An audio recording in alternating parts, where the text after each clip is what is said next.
Well, this doesn't look like our garden typically looks. About, I guess, Monday before last, we got our first frost or freeze while we were still on the road, and we got home like 3 days after that. And this is what it's looked like since we've gotten home, with perennials that kind of half died back and annuals that kind of half died back.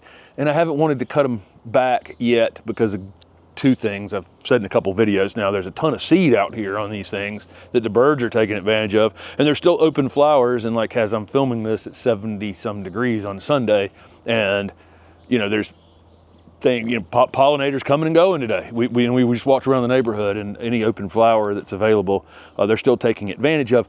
But we're gonna have to jump in here and get some things done, because we have a lot of projects this winter, and that's what this video is gonna be about. We've got a box to open from Mr. Maple, and I wanted to talk through some of the projects that, if you're following along with us this winter, you're gonna get to see. So when I was a landscaper, backing up 40 years, this spring will be 40 years that I will have been in horticulture in some form. So I got a job 40 years ago this coming spring at a garden center in Raleigh. That's where I actually met Steph back then. Worked there for a few years, got a job with a couple landscapers pretty quickly, and then started my own business. I've been self-employed since I was 24, and I'll be 55. No, I'll be 56. I'll be 56 this coming January. And probably 20 years of that, I was doing a landscape contractor on my own. A lot of what I did was stonework. So you've seen the patio that I did in the back with the brick and stone combo that's back there. I put in a little stone walkway in the front here, but I knew it in my back of my mind it was a little bit temporary. All the roots from the big maple that were here were running through that whole area, and I just hadn't gotten them all out yet. So I kind of laid that temporary path in there, and now it's settled a bit. So this winter, I'm going to finish this piece of stonework that I had always planned. So along the edge of the driveway, you see this mess that's out here on the driveway? There's a slope here that's hard to see if you've been to the open garden, and their open garden tickets for next year are available on the website if you want to come to the open garden next year and see all these things. The slope, there's a big slope here, and so all this stuff just constantly out here on the driveway. Well, I had always had a plan to end that. I'm going to build a retaining wall along here that comes into this spot that kind of curves around, and one from the top, and there's going to be a set of steps here. I don't need this to be a path that can be accessible, you know, by anything else, because there's another path at the front. So that it doesn't bother me that I want steps here actually, because visually, but I'm going to have these two sides of this retaining wall come into a set of 3 steps that come, and then this path that's here will be replaced and be slightly wider than it is now. And then that path out to the front fence will all be replaced at the same time. So it'll all be the same stone, the same look, but that has been a project on the list since day one, and it will help manage a lot. It's very little maintenance to do in this garden. I said the other day, if I came in here and did everything that needs to be done to bring it up to how it could look its best at this time of year, you can't have it look its all-time best this time of year, but you could certainly have it look better than this, right? It'd take me 2 or 3 hours max. I had a guy use a blower, and I used a blower in a video the other day, which is kind of funny because I talk poorly of blowers, but we have a little electric one that we'll use for 5 minutes here or there. But had one up here the other day. The guy took 4 hours to blow leaves in his garden. 4 to 5 hours. Steph's going 5. 4 to 5 hours using a blower. I could have raked his yard twice. I mean, that's how small these lots are in that amount of time. It's going to be a lot of transplanting and moving some plants around, and we've got a buddy that is going to be transplanting some larger plants that we're going to assist with in video work. So that's going to be coming up too. So we're going to be showing how to transplant some larger things, transplanting some things in this garden. We've got to size control a few things. We'll wait a little later in the winter for some of those projects maybe. You know, like these Clara, you know, I'd like to get them further down. There's a lantana here that I dug out early in the season, transplanted, but you never get it all the first time. So there it is, poking its head up out of there. I've got to get rid of that. We've got a ton of bulbs, and I mean a ton of bulbs. They're in the refrigerator. So that will happen very quickly. Within the next week or so, you'll see our bulb planting projects.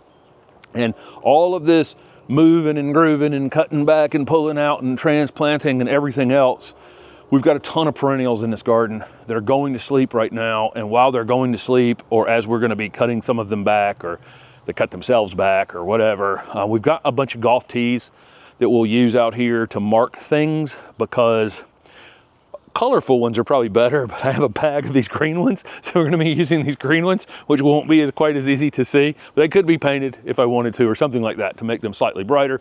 But it'll be good to have something out here, because when you're planting bulbs, moving things around, doing projects in the winter time, and all of your perennials are under the ground, it's good to know where they are. And so we need to mark a lot of plants too, that we know where we're going to be doing some work around them. We started this native plant project this past year. Everything actually looks okay, considering, you know, we plopped it in. We had things we needed to get out here quickly, but we had not let the wood chips break down yet. I had this little corral. Number one, we have significant rabbit problems. So some of the perennials we had were in little teeny quart pots. And I was worried that if they got eaten down a couple times, that would be problematic. So we built this corral to keep the rabbits out and planted a lot of the perennials that were gifted to us, that we bought, that had stories behind them, all kinds of whatever interesting things in here. And now it's time to actually move them into the places where they belong out here in the garden. And now they've got significant root systems on them, and this area is more ready now for perennial plants to be planted out here. The wood chips were this deep, and we were already getting perennials. So I thinned them out here. I put them in the ground. It's okay to put something in the ground in a temporary spot, in a temporary holding area. Sometimes that's just the way life throws things at you. We have out here some dwarf mondo grass that's peeking up through some of the wood chips out here. So we have some survival of things that I buried under the wood chips, and it had the same thing. I will say that of all the nasty weed things that were out here, the creeping Charlie and the liriope and whatever else, I mean, it was just a million things out here. The dwarf mondo grass is the best plant at coming up through 8 inches of wood chips. It was the same over there too. So it took me an extra 2 years to get it all out, but the longer I let it sit here and gain energy from the sun, the more it's going to fight me in the future. So I gotta get that out of here.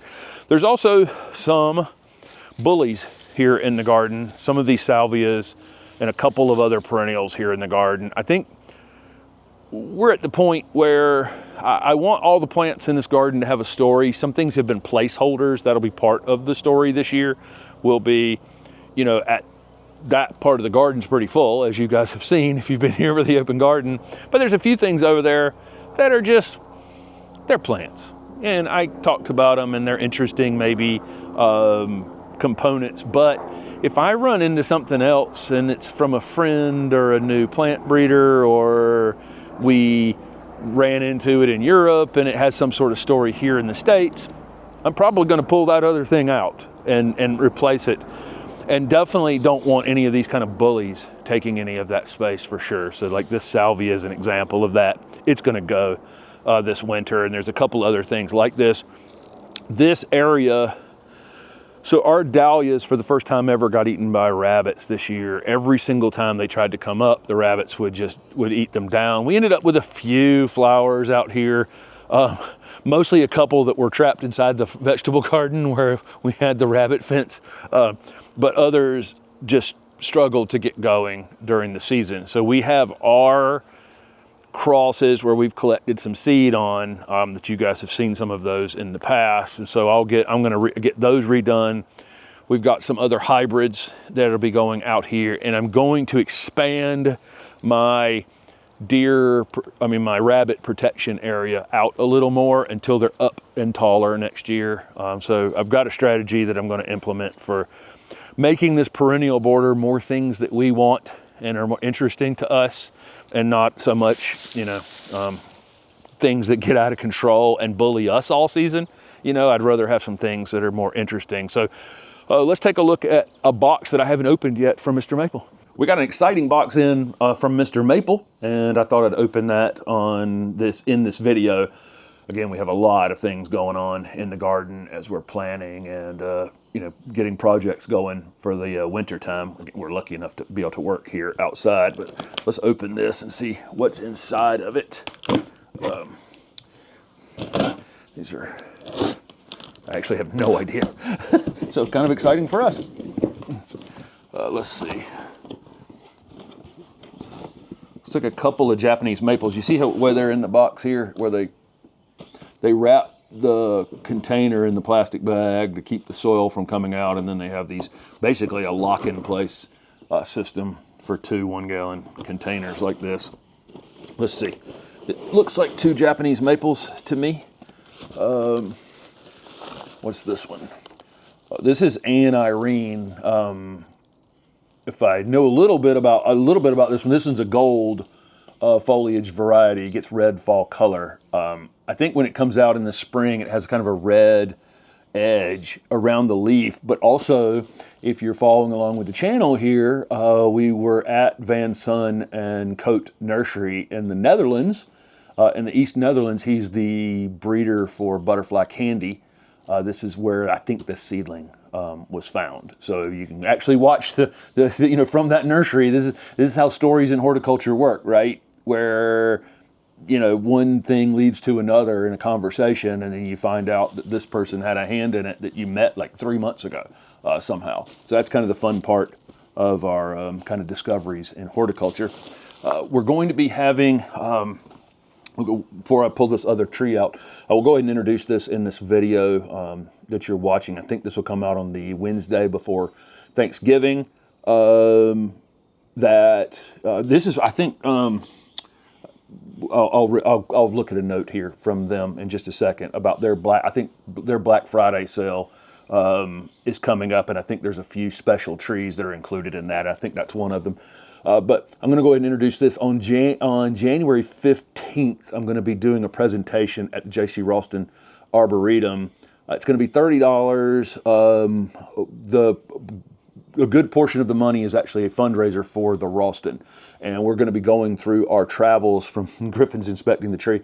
We're going to be going through our travels from 2025 and talking about some horticulture stories that Steph and I had in exploring everything from the swamps in South Florida to our trip to Europe and our trip to many places across the country. But it's part horticulture stories and part botany. Where Steph and I, you know, go out in the woods and botanize some too, and some of the cool plants we found in various places around the place. I hope it's going to be a fun evening. This will be in person or online. I'm not going to include the link below this video unless I have it before this video goes up on Wednesday. Mark's in the process of creating this event, but it is going to be January 15th at the Raulston. So kind of excited about that. It's your birthday? It's also my birthday. It's January 15th. Didn't mean to do it on that day. It's just it's a Thursday in January. What are you doing, bud? What are you doing? And then, so that I hope that that's going to be an exciting evening. So let's figure out what this other Japanese maple is. This is Frosted Purple. Frosted Purple is a Talon Buchholz introduction. This one has like reticulated purple foliage on it. Reticulation just means that it's like a pattern, a lined pattern somehow on the leaves. Okay, so this one has a purple cast, kind of a purpley cast to it, and then it flushes a little bit of red during the summertime, and then gets pretty good fall color that can vary just a bit, red or purplish fall color.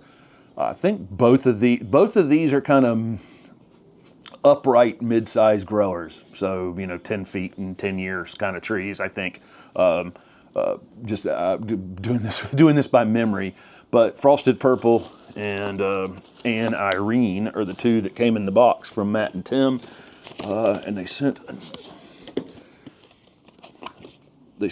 a note, and it's just thanking us for coming to Buchholz Nursery. If you've been following the channel, we met Matt and Tim up at Buchholz, which they purchased in a little west of Portland there. which has a long history in Japanese maples. And so there's one more video coming, a couple more videos coming from that. Steph walked around. It was rainy while we were there, but she filmed a bunch of large specimen Japanese maples and large specimen conifers that I'm just going to talk over at some point. So that video will come sometime during the winter time. But it says these trees will be featured on their Black Friday sale if you want to go over to mrmaple.com and think about one of these. So I appreciate that, Matt and Tim. Thanks as always, and love trees that have little fun horticultural stories as well. A couple of other planning things before we wrap this up. I've actually started a couple projects inside. We had this door between two rooms that wasn't really all that necessary, so I took the door out, and I'm in the process of building two back-to-back closets. They're going to be super helpful inside the house. So I got inside projects going on as well as outside projects. But one big thing, and this is going to happen to anyone's garden, is the space is going to change in time. And this is the spot I'm standing in, and you can kind of go up and show them this tree stuff. I don't know how you see this big oak that I talk about all the time that kind of dominates this space, which is fine. It's really not that hard to garden with it, other than the fact that initially I cut some limbs back off the bottom of it and had somebody actually go up there and lift it up a little bit. We had pretty much really good sun to right about here. That's moved probably 6 or 8 feet forward as that tree has grown out of that pruning. And so now things like hydrangea paniculata right here that looks fantastic, same variety out at the end of the road, looks absolutely fantastic in the full sun. This one is stretched and is not blooming as well. Several things back here that are stretched and leaning and kind of, you know, coming forward in this bed. And so there are going to be a few things in here that just have to change regardless. I mean, I'm probably going to have to move something that needs a little bit more sun out into the front garden if I want to keep it, or, you know, put it in a container and give it away to someone or whatever. You know, that's part of our strategy too. We'll take a few plants out of here, pot them, and you know, give them away on Facebook Marketplace, give them to neighbors, that kind of thing. But there's a full sun perennials back here, and they worked fine initially, but you know, now leaning out like this. So again, some things will move as well. So that's our planning for this winter. So we're going to have a ton of projects here over the next 3 months. I mean, massive stonework, moving plants, cleaning up, getting bulbs planted, moving things around that we had in temporary holdings, lots of different projects here. Let us know down below, what kind of projects are you tackling anything this winter? I don't know where you are. If you're in the great north, maybe the ground is frozen and you're not going to tackle some of these things. We're lucky enough, the ground doesn't freeze here. And so we're able to do some things, you know, right through the winter. And I often held a lot of these projects off as I was landscaping during the season, you know, for the winter, for customers too. In this area, we're just, again, kind of lucky. And it's the plants aren't stressed as much unless we get a super, super cold period in January. I'm not gonna be moving things around in the coldest part of January, but, you know, between now and then, a few things, and then after then, the rest of it will take place out here. So thank you guys so much for following our projects. And I really think that if you've come to the open garden the last year or 2 years, that you're going to see something pretty dramatically different. That native garden over there will be vastly different than it was last year by the time you're here next year. And I think the additional stonework out in the front and some of the other changes we're going to make here in the garden will make this substantially different, and hopefully worth your time coming and visiting us again next summer. So thanks for following along.